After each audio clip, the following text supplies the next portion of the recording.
Assalamualaikum warahmatullahi wabarakatuh. Wa unsur tak tolong matikan unsur dan beri tujuan kepada khutbah yang akan disampaikan oleh khutbah sebentar lagi, insya-Allah. Inna Allah wa malaikatahu yusalluna 'alan nabi ya ayyuhalladzina amanu sallu 'alaihi wa sallimu taslima.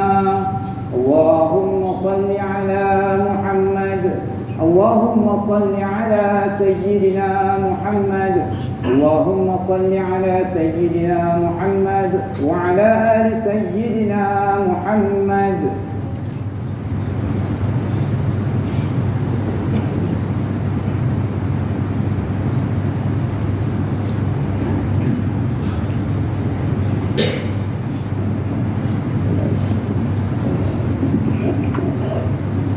Assalamualaikum warahmatullahi wabarakatuh. Allahu akbar, Allahu akbar, Allahu akbar, Allahu akbar. Asyhadu an la ilaha illallah, asyhadu an la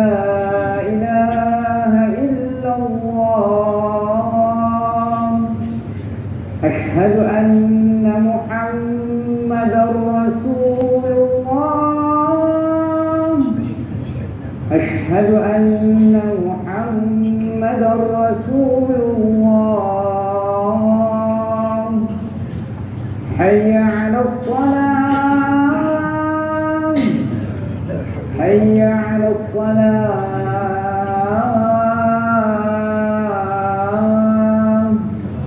حي على الفلاح،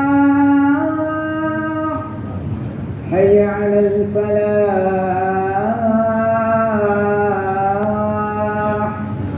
الله أكبر، الله أكبر، لا إله إلا الله.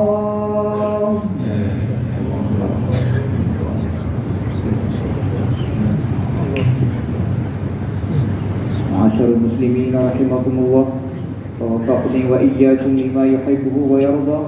روي عن أبي هريرة رضي الله عنه أنه قال قال رسول الله صلى الله عليه وسلم: من قال لصاحبه والإمام يخطب أنصت فقد لغى، ومن لغى فلا جمعة له.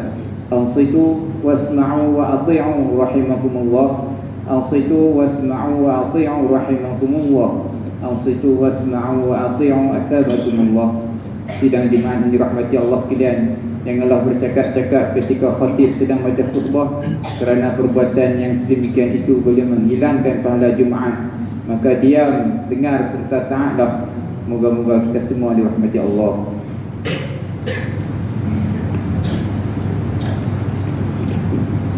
Alhamdulillah, الحمد لله الذي جعل الإنفاق سببا لنمو الأرزاق وسبيلا لرضاه ونيل التوفيق والبركات. أشهد أن لا إله إلا الله وحده لا شريك له، وأشهد أن سيدنا ونبينا محمدا عبده ورسوله. اللهم صل على سيدنا ونبينا وشفيعنا محمد وعلى آله وصحبه أجمعين. أما بعد، فيا عباد الله اتقوا الله، أوصيكم وإياي بتقوى الله، فقد فاز المتقون. إذ قال الله سبحانه وتعالى في كتابه: أعوذ بالله من الشيطان الرجيم، الذين ينفقون أموالهم بالليل والنهار سرا وعلانية فلهم أجرهم عند ربهم ولا خوف عليهم ولا هم يحزنون. Sadaqallahul azim. Maksudnya, orang-orang yang membelanjakan, yakni mendermakan hartanya pada waktu malam dan juga waktu siang dengan cara sulit atau terbuka, maka mereka beroleh pahala di sisi Tuhan mereka, dan tidak ada kebimbangan yakni dari berlakunya kejadian yang tidak baik terhadap mereka, serta mereka pula tidak akan berduka cita.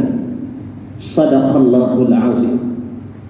Sidang Jumaat yang berbahagia, yang dikasihi lagi dirahmati Allah Subhanahu wa ta'ala sekalian, di hari yang penuh dengan kemuliaan dan keberkatan ini, saya berpesan dan memberi peringatan kepada diri saya, juga sidang Jumaat sekalian.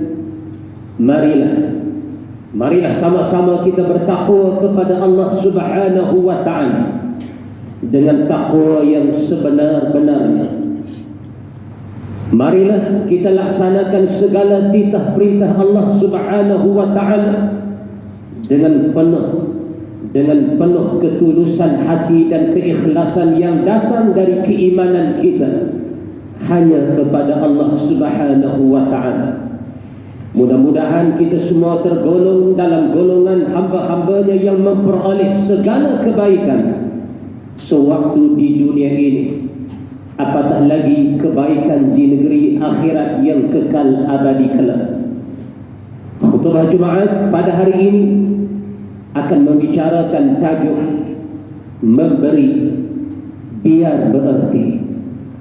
Sidang Jumaat yang dikasihi lagi dirahmati Allah Subhanahu wa ta'ala sekalian, Kamus Pelajar edisi kedua mendefinisikan sedekah sebagai apa-apa yang diberikan kepada orang, yakni biasanya kepada orang miskin, dengan hati yang tulus ikhlas.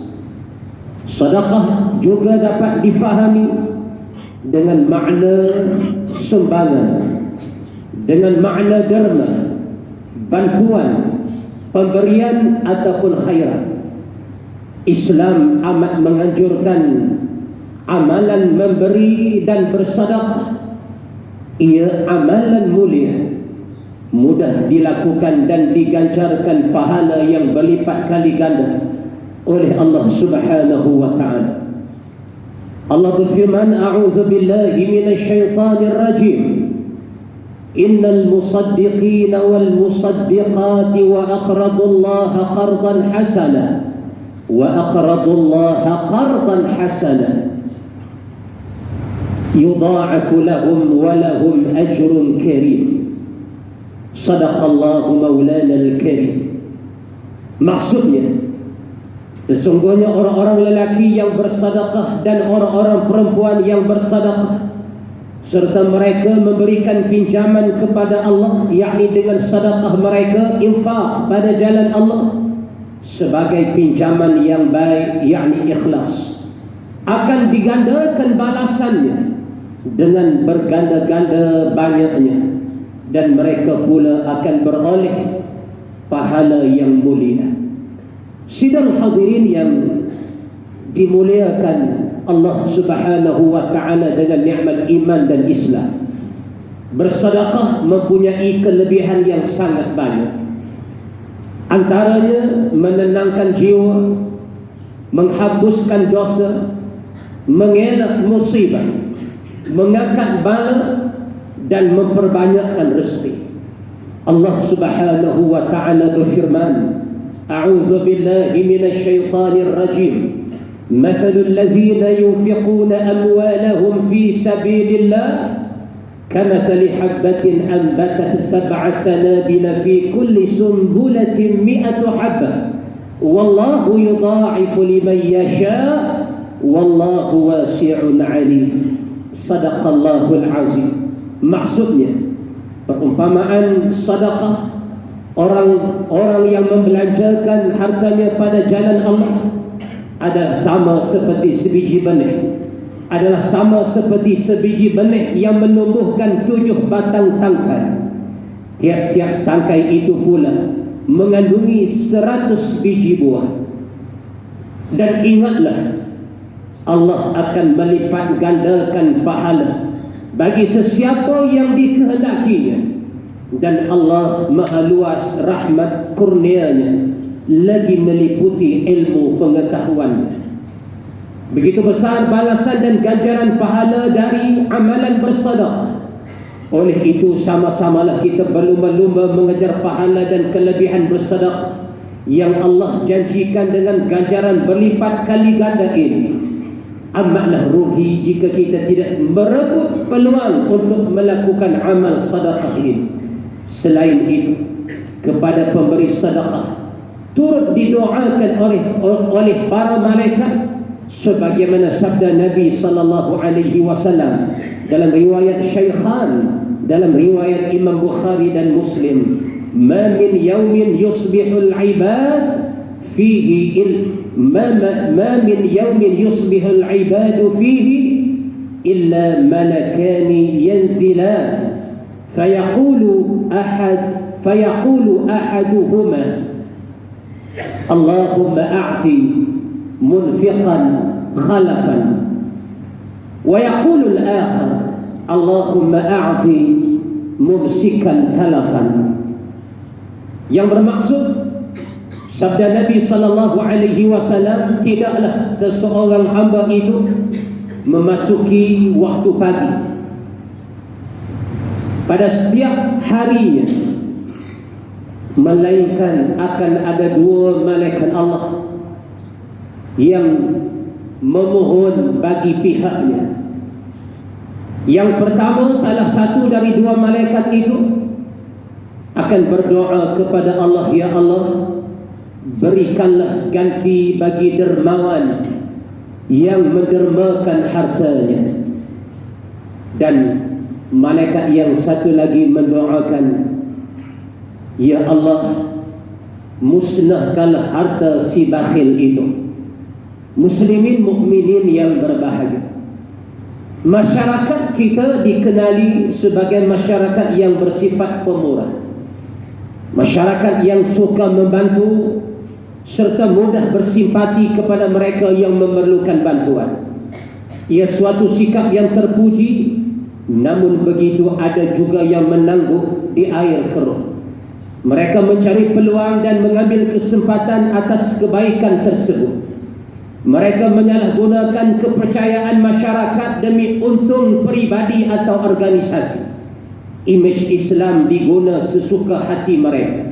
Mereka memungut derma atas nama Islam atau atas nama Ma'had Tahfiz atau nama sekolah, pondok, surau, masjid, pusat jagaan, rumah-rumah anak yatim, pertubuhan kebajikan dan atas pelbagai nama lain lagi.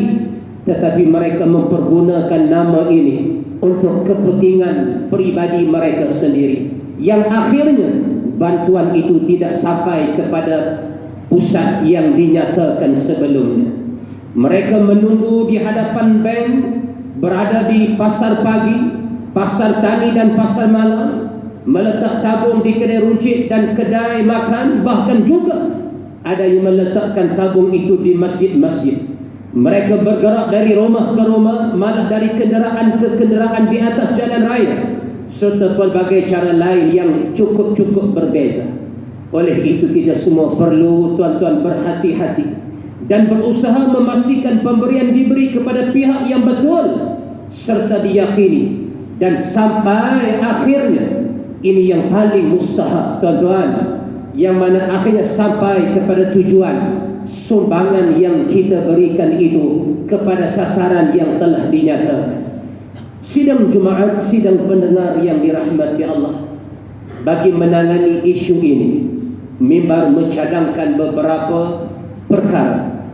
Yang pertama, kepada yang ingin memberi, semak sebelum memberi. Pastikan pemungut derma mempunyai kebenaran pungutan khairat yang sah dari pihak Jabatan Hal Ehwal Agama Islam Negeri Kedah Darul Aman. Yang kedua, kepada pemungut derma, pastikan anda mendapatkan kebenaran pungutan khairat yang dikeluarkan oleh Jabatan Hal Ehwal Agama Islam Negeri Kedah Darul Aman dan masih dalam tempoh masa yang dibenarkan. Dan kepada yang ketiganya, pemilik premis, pastikan tabung yang diletakkan di premis anda mempunyai pemilik yang diketahui serta memiliki kebenaran pungutan khairat yang sah dan tidak tamat tempoh mereka. Sidang Jumaat yang berbahagia, memberi biar bererti, itu tajuk khutbah kita pada hari ini. Memberi tidak akan pernah rugi andai ikhlas sentiasa di hati. Namun mari kita berfikir sejenak dan bertanya kepada diri, apa arti memberi jika pemberian itu tidak bererti? Apa arti memberi jika tidak sampai kepada yang sepatutnya memiliki? Apa arti memberi jika tujuan kita diketepi? Apa arti memberi jika pemberian disalahguna pemungut untuk keuntungan duniawi dan hanya akan memberi kepentingan peribadi dan organisasi yang telah disalahgunakan itu? Justru tuan-tuan, mimbar menyeru supaya kita lebih berhati-hati saat ingin memberi. Biar pasti pemberian sampai kepada yang sepatutnya memiliki, agar mengalir pahala pada yang memberi. Manfaatnya pula penerima rasai. Mengakhiri khutbah, sekali lagi khatib mengingatkan beberapa perkara seperti berikut. Yang pertama, kebenaran pungutan khairat. Pihak yang sedang atau berhasrat untuk melakukan pungutan khairat atau pungutan derma, pastikan anda terlebih dahulu mendapatkan kebenaran pungutan khairat daripada pihak berkuasa agama sebelum melakukan sebarang aktiviti pungutan-pungutan dari pihak yang berkenaan. Anda boleh menghubungi pejabat agama daerah untuk tujuan-tujuan yang tersebut. Suka diingatkan, pungutan khairat tanpa kebenaran boleh menyebabkan tindakan undang-undang dikenakan kepada pemilik organisasi yang terlibat dan pemungut itu sendiri. Enakmen Kesalahan Jenayah Syariah Kedah Darul Aman 2014 Seksyen 39 dan enakmen Pentadbiran Undang-Undang Islam Kedah Darul Aman 2008 Seksyen 69, pungutan khairat memperuntukkan denda tidak melebihi RM1,000 atau dipenjara tidak melebihi 6 bulan atau kedua-duanya jika disabit kesalahan memungut kutipan atau sumbangan tanpa kelulusan pihak yang berkuasa agama negeri.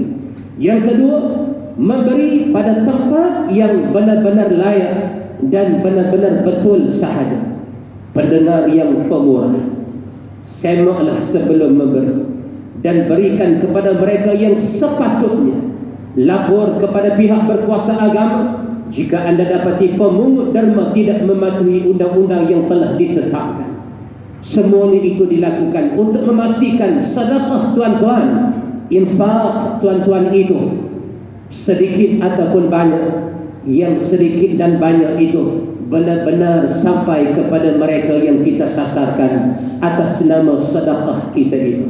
Dan yang ketiga, manfaatkan peluang yang masih ada. Kita akan kembali kepada Yang Maha Esa. Cepat atau lambat kematian pasti tiba. Maka manfaatkan peluang selagi masih bernyawa. Bersedekahlah semasa berharta. Hapus dosa semasa di dunia. Kumpul harta bekalan ke sana agar bahagia kita di syurga. Bersedekah pada masa kini cukup mudah. Kita tidak lagi hanya bergantung kepada cara lama yang memerlukan wang dan tabung secara fizikal. Perubahan zaman menjadikan bersedekah lebih mudah dilakukan dan lebih cepat.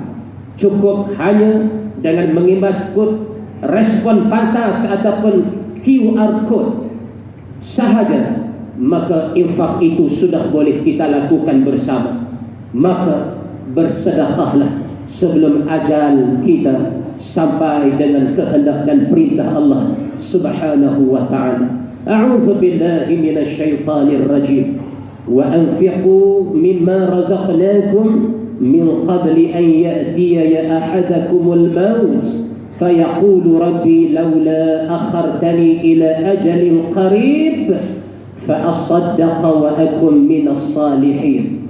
Sadaqallahu maulana al-karim. Yang bermaksud, dan belanjakanlah, yakni dermakanlah sebahagian dari rezeki yang kami berikan kepada kamu sebelum seorang daripada kamu, kata Allah, sampai ajal maut kepadanya.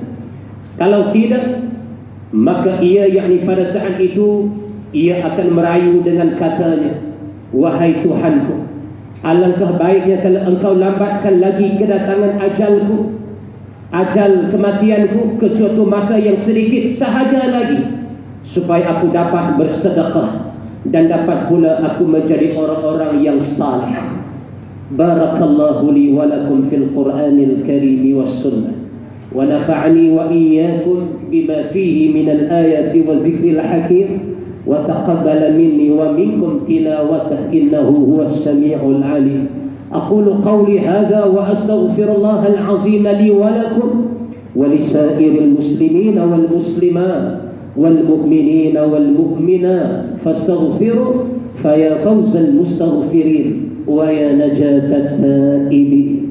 Allahumma salli wa sallim وزد وأدم وأنعم وتفضل وبارك بجلالك وكمالك على زين عبادك أشرف العرب والعجم وإمام طيبة والحرم والحكم أبي القاسم سيدنا ومولانا محمد وعلى آله وصحبه وسلم.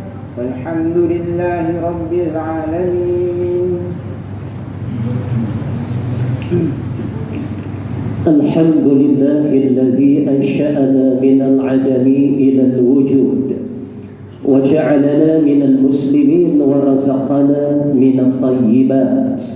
أشهد أن لا إله إلا الله وحده لا شريك له، وأشهد أن سيدنا ونبينا محمدا عبده ورسوله.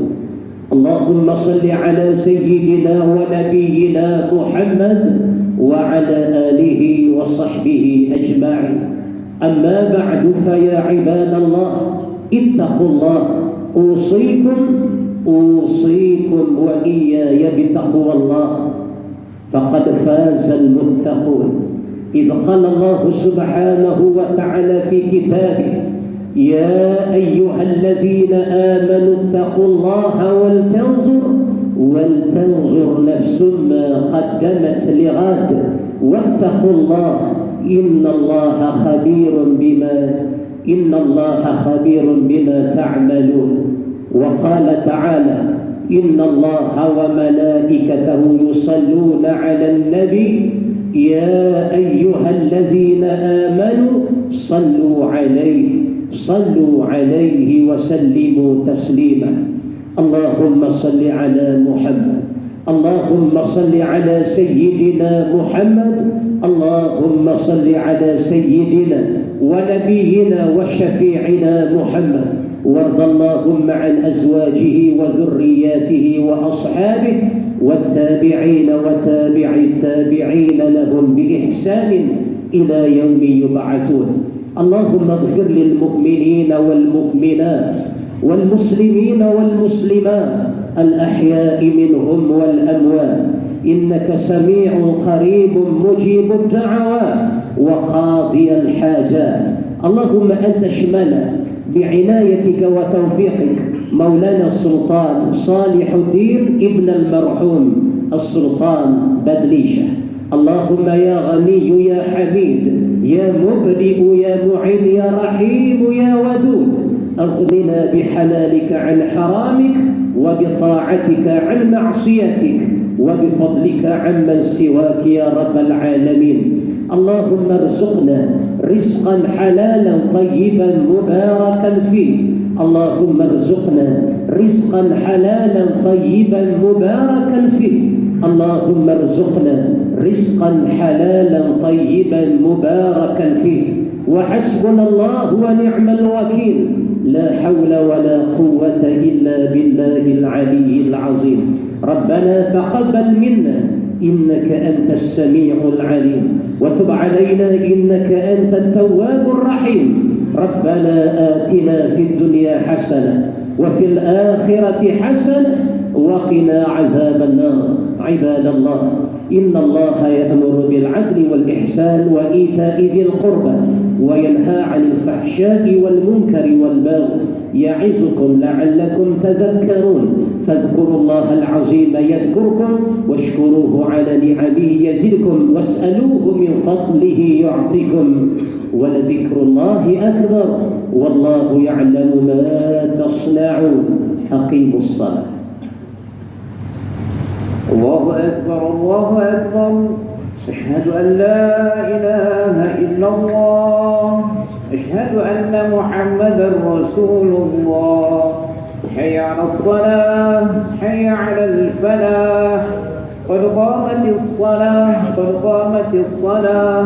الله أكبر. لا إله إلا الله. الله أكبر الله أكبر. لا إله إلا الله محمد رسول الله صلى الله عليه وسلم. اللهم رب هذه الدعوة التامة والصلاة القائمة آت سيدنا محمد الوسيلة والفضيلة وبعثه مقاما محمودا الذي وعد. أقيموا صفوفكم واعتدلوا dirikan saf, sempurnakan hak saf. Moga sekalian minta doa dirahmati Allah. Usalli lillahi ta'ala usalli fardal jumu'ati raka'atayn. إمادة لله. الله أكبر. سبحان الله.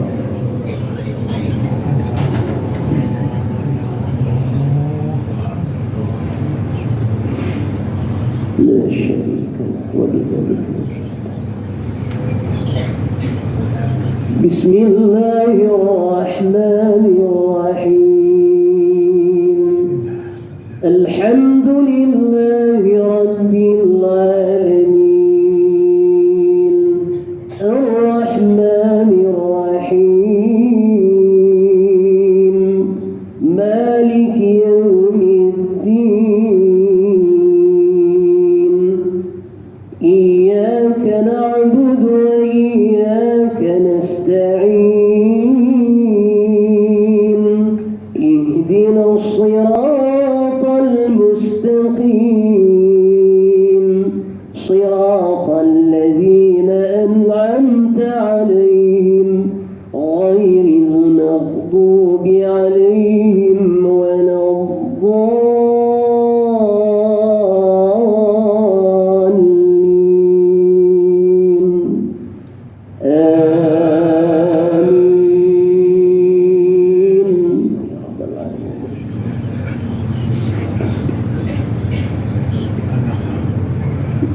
بسم الله الرحمن الرحيم والتين والزيتون وطور سينين وهذا البلد الأمين لقد خلقنا الإنسان في أحسن تقويم ثم رددناه أسفل سافلين إلا الذين آمنوا وعملوا الصالحات فلهم أجر غير ممنون. فما يكذبك بعد بالدين أليس الله بأحكم الحاكمين.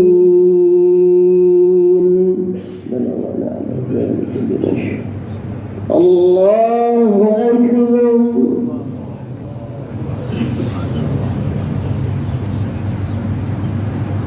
سمع الله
الله الرحمن الرحيم لإيلاف قريش إيلافهم رحلة الشتاء والصيف فليعبدوا رب هذا البيت الذي أطعمهم من جوع وآمنهم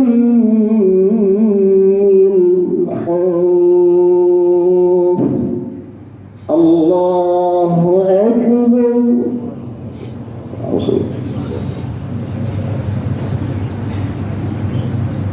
سمع الله لمن حمده. اللهم إنا نجعلك في نحور أعدائنا ونعوذ بك من شرورهم. اللهم رد كيدهم على نحورهم. اللهم بدد شملهم وفرق جمعهم وشتت كلمتهم وزلزل أقدامهم وسلط عليهم كلبا من كلابك يا قهار يا جبار يا منتقم يا الله يا الله يا ذا الجلال والإكرام. اللهم يا منزل الكتاب ويا مجري السحاب ويا هازم الأحزاب اهزمهم يا الله اهزمهم يا الله اهزم أعداء المسلمين وانصرنا عليهم. وصلى الله على سيدنا ونبينا محمد وعلى آله وصحبه وبارك وسلم. الله أكبر.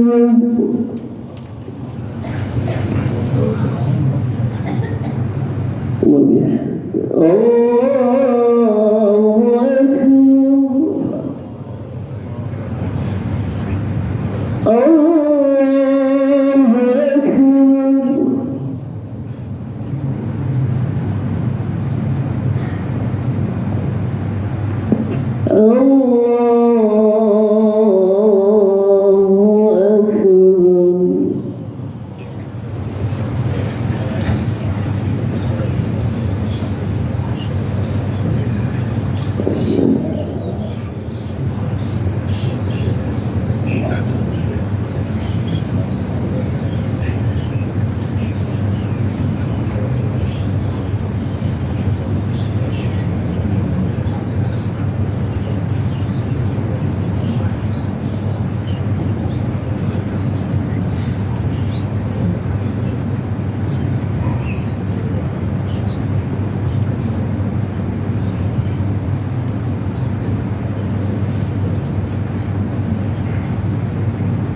السلام عليكم ورحمة الله.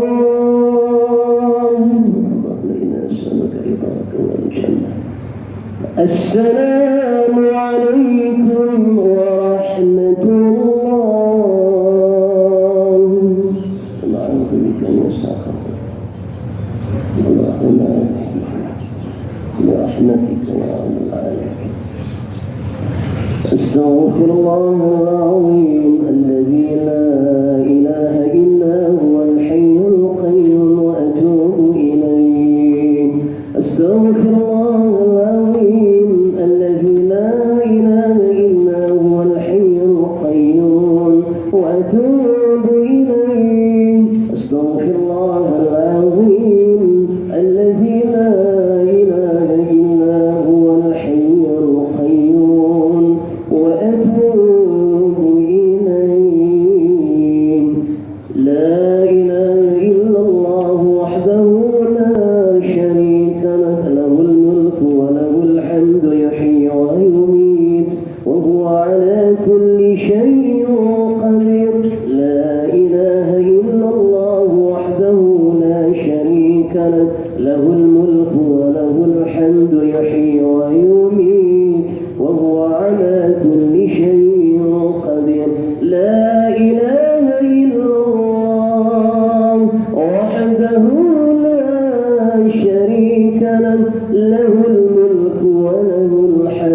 ولجميع المسلمين والمسلمات والمؤمنين والمؤمنات الأحياء منهم والأموات. اللهم يا غني يا حميد يا مبدئ يا معيد يا رحيم يا ودود أغننا بحلالك عن حرامك وبطاعتك عن معصيتك وبفضلك عمن سواك يا رب العالمين. اللهم اغفر لحينا وميتنا وذكرنا وانثانا وصغيرنا وكبيرنا وشاهدنا وغائبنا. ربنا تقبل منا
chốt gì rồi đi.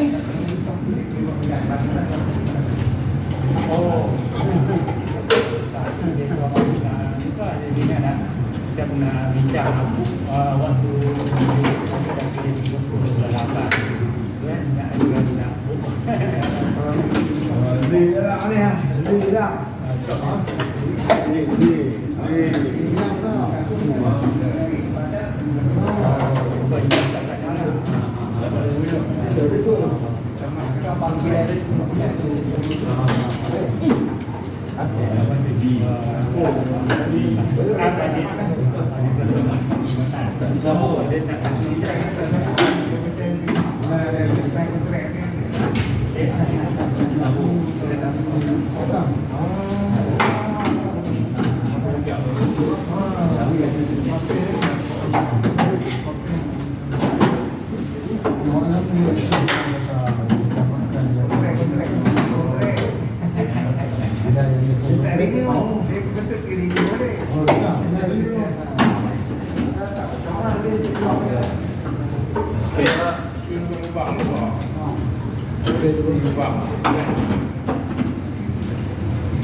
istiqamah doa dia.